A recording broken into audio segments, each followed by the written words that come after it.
What if a bear hunt in the Norwegian mountains led you into the lair of 200 feet tall monsters, or brought you face to face with three-headed giants? Can you imagine what a scary experience that would be? That's exactly what happened with Thomas and his friends when they began tracking Hans the Hunter. Well, Hans is no regular huntsman. He targets trolls and covers up his clandestine missions with fake bear tracks. 2010's Trollhunter is a Norwegian dark fantasy movie filmed in the found footage format, and Hans is the protagonist of it. The antagonists of the film are these malevolent giant movie monsters called trolls, who live in the Norwegian woodland and are separated from humanity by oversized high-tension wires. The biggest of them all is the Jötnar, a powerful ancient mountain troll who loves to dwell alone and hunt alone. Legend has it that these creatures turn to stone in daylight, and we are here to tell you more about them. So, let's begin, shall we?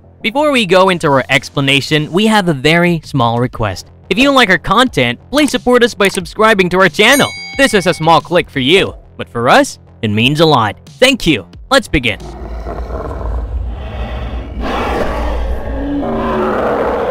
Exploring the origins of the Jötnar. The Jötnar is the biggest, deadliest troll that appears in the 2010 movie and serves as the climactic monster. Primarily, there are two kinds of trolls, the woodland ones and the mountain trolls, which are further categorized into subspecies, such as the Dovreguben, the Raglefan, and the Tusalad. The Jötnar is one such subspecies of trolls, a mountain troll to be precise, which towers at a height of over 200 feet, which is half the height of the MonsterVerse Godzilla. It is the largest subspecies of the mountain trolls ever discovered, other than the Troll King from Trollhunter Kong Skull Island parody. If we are to keep account, the Jötnar is the fifth and the final troll that appears in Trollhunter. The movie unfurls around a bunch of students who track down a supposed bear hunter, only to realize that the daredevil Hans is hunting mysterious creatures known as trolls, whose existence deep into the Norwegian woodlands and mountains has been kept a secret from human civilization. When the trolls suddenly begin to venture out of their territories onto human lands, Hans procures a blood sample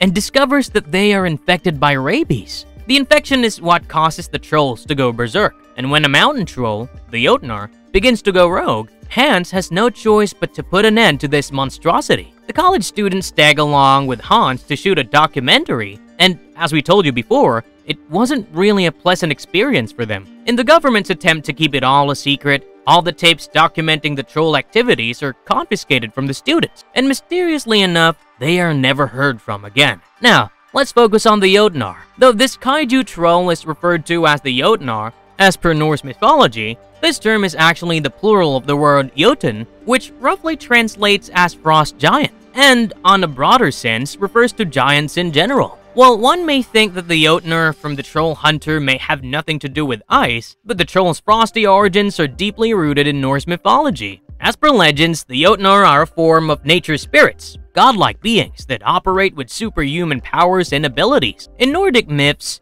Ymir was the forefather of the race of Jötnar, or the godly giants. Typically, the ancient Jötnar are described as grotesque abominations with deformed appendages, but interestingly, in some myths and legends, they have the same height as humans. But clearly, the modern rendition of the Jötnar is far from that representation. The Jötnar, or the frost giants, get their name from the homeland, Jotunheim, which is one of the 9 realms of Norse cosmology, and one that remains covered in frost. As per Norse mythology, this otherworldly realm is separated from the one inhabited by humans, aka Middle-earth, by gigantic mountain ranges and forests. Having said all that, the concept of trolls as a separate species is not included in Norse mythology, and the word simply represents something malevolent. But the Jötnar, or the nature spirits from ancient Icelandic legends, take the form of trolls in the Scandinavian folklore that originated much later. And these frost trolls, aka the Jotun, or the Jötnar,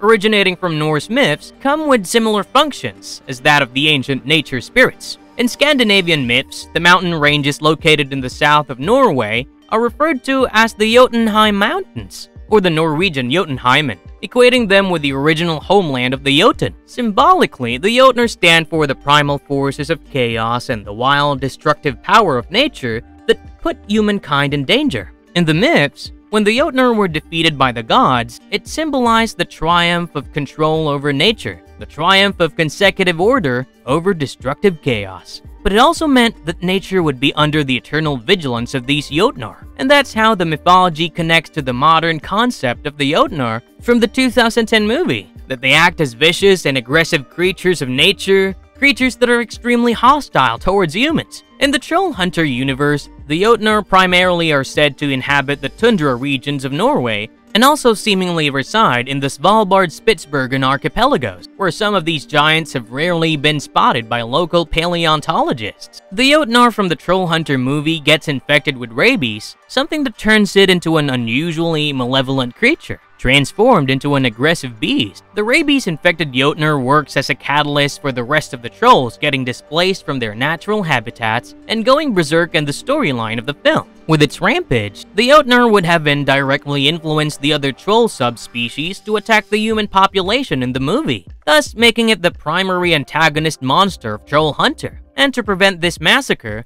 the Jötnar was destroyed by the titular troll hunter, Hans, by the film's end.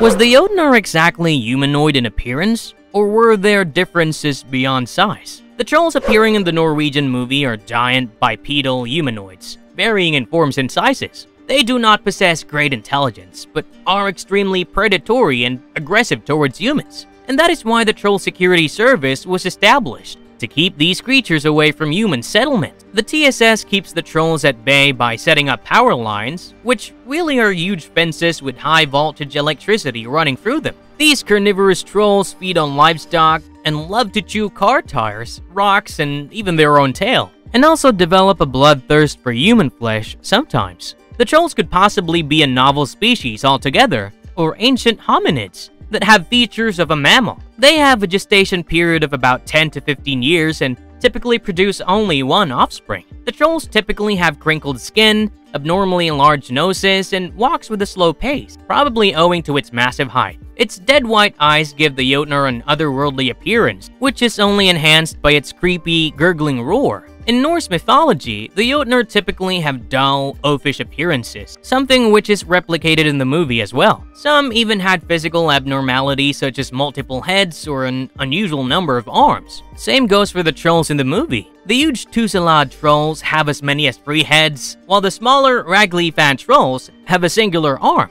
The Jötnar encountered in the movie is particularly tall, measuring 61 meters in height, making it one of the tallest movie monsters of all time. Like all trolls, the Jötnar too is a nocturnal creature, but unlike the other subspecies, the Jötnar prefers to dwell alone inside mountain caverns. How did the Jötnar's immense size and strength compare to humans in the movie? Let's just say the Jötnar is 40 times taller than an average human, towering at a height of 61 meters. The Jötnar is the largest troll encountered by the human characters in the film. The Jötnar is exceptionally gigantic in size, probably owing to its Norwegian folklore origin. In Norse mythology, it is believed that the Jötnar can grow into the size of entire mountains. In terms of agility, the Jötnar is slowed down owing to its humongous size. But this creature can still keep up with slow-paced vehicles such as Hans' Land Rover and can cover a distance of 10 meters within seconds because of its gigantic legs. When an average-sized troll runs, the ground shakes precariously, but when a Jötnar paces through, it causes earthquakes. Humans appear as miniatures in comparison to the Jötnar. Even when perched atop a Land Rover, Hans failed to reach half the height of the Jötnar. This mountain beast is capable of lifting up vehicles, making them look like toys, and subsequently destroy them with a simple slap,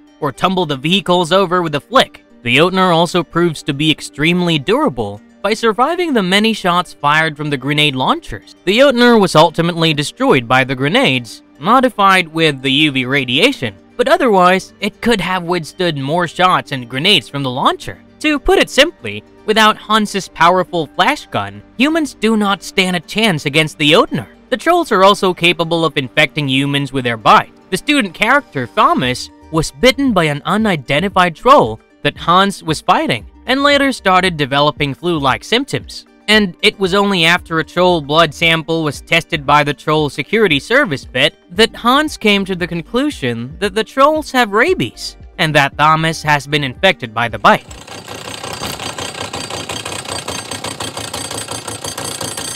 How did sunlight affect the Jötnar in the movie? All categories of trolls share the same weakness. Sunlight is lethal for these aggressive beasts, and the Jötnar is no different. They turn solid when exposed to sunlight and crumble into pieces. While it may seem like a supernatural attribute of the trolls, there's an interesting explanation of this petrification process in Trollhunter. According to Hans, modern science has come up with a theory that trolls are incapable of processing vitamin D in their body, unlike other living creatures do. This means a troll cannot convert the ultraviolet rays of the sun into vitamin D, and hence cannot absorb calcium. And this incapability leads to a lethal chain reaction within their body. In case of younger trolls, this inability to convert vitamin D from sunlight results in the expansion of the stomach and intestines, and causes their veins to expand and eventually explode. That's why sunlight causes younger trolls to burst from within. When it comes to older trolls such as the Jötnar, the gaseous buildup cannot enter the veins because they are too constricted.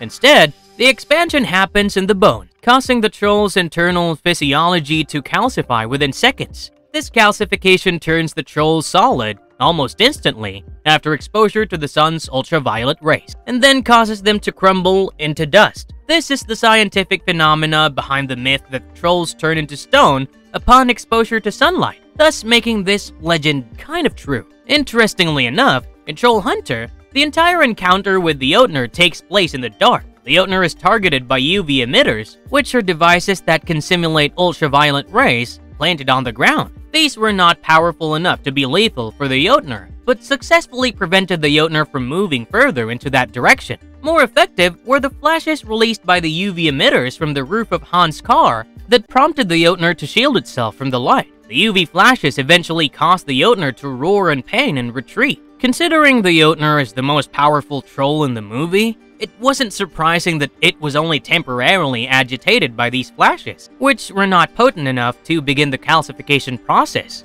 These UV flashes did cause the Jötnar great pain, but they were not strong enough to petrify a 200 feet tall Jötnar. To finally put an end to this rabies-infected Jötnar menace, Hans had to take out his ultimate troll-destroying weapon. So, what's the weapon that was effective against the Jötnar in the movie? The most effective weapon against the Jötnar is ultraviolet light. In the climactic scenes of the movie, Hans took out the modified grenade-launching device that shoots projectiles infused with UV. Hans fires a shot in its chest, and the results are instant. The Jötnar roars in pain, is immediately solidified, and crumbles into dust within seconds. When it comes to the Jötnar, additional measures must be in place to take down this roaring giant. A troll hunter can possibly disorient or agitate a Jötnar by using throbbing strobe lights. And if the troll gets aggravated enough to start chasing the hunter, then a large enough trap can be laid out for the Jötnar, and then it can be killed by shooting the UV-laced grenades into its body. In case of the smaller trolls, they can be destroyed by flooding them with ultraviolet light. In addition to sunlight being lethal for trolls, the Jötnar was also greatly weakened by the rabies infection. Despite its tremendous durability and immunity to conventional human weapons, the troll anatomy is not resistant to the effects of the deadly rabies virus. Just like in humans, rabies attacks the nervous system of the trolls, and that's how it caused the Jötnar to get provoked and become aggressive. Infected by the fatal virus, the troll also visibly struggled to breathe as it clutched at its chest in pain.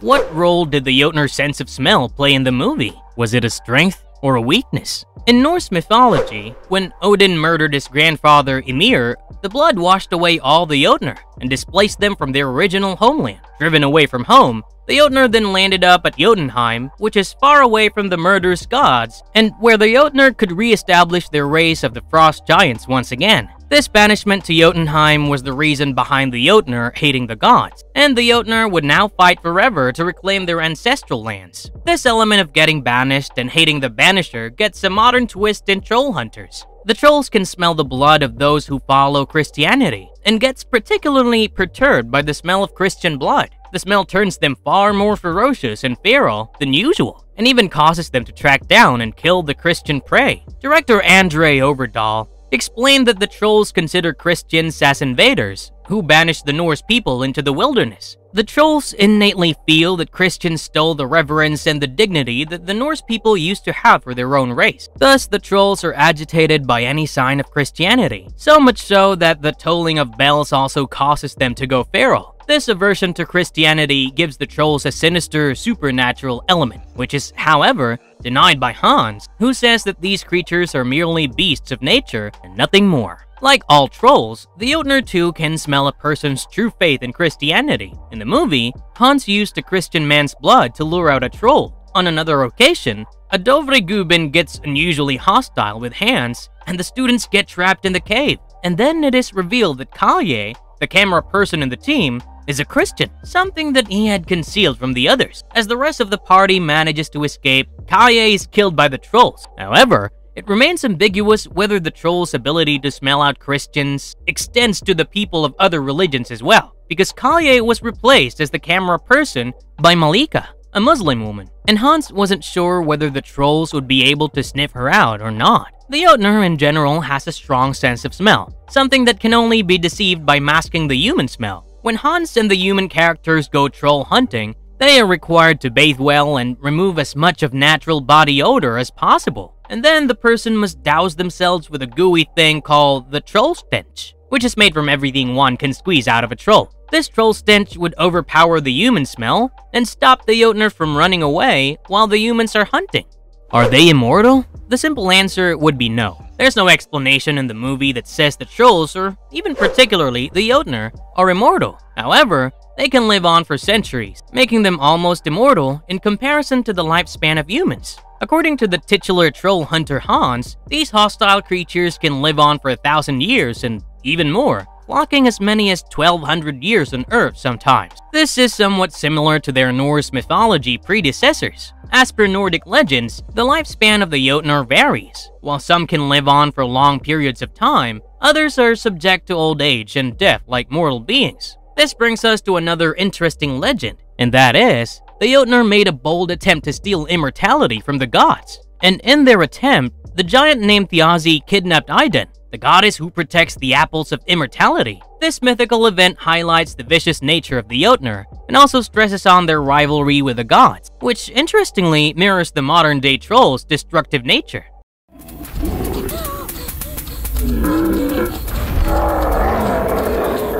Marvelous verdict. The Jötnar has indeed proved to be an almost invincible movie monster, which requires a special hunter to be chased down, and a special weapon to be killed with. The creepiest thing about the Jötnar is that the movie Trollhunter makes it look very real, by placing it in a dark, gloomy Norwegian setting, and by assigning it a believable nature versus human story. So, do you think trolls are real? Please share your theories in the comment section below. We will leave you to it for now. But don't forget to watch this space for more sci-fi, supernatural, and monster-related videos. And if you liked our content, don't forget to leave a like and subscribe to us if you haven't already. Have a good one, and be safe. Thanks everyone, and see you super soon.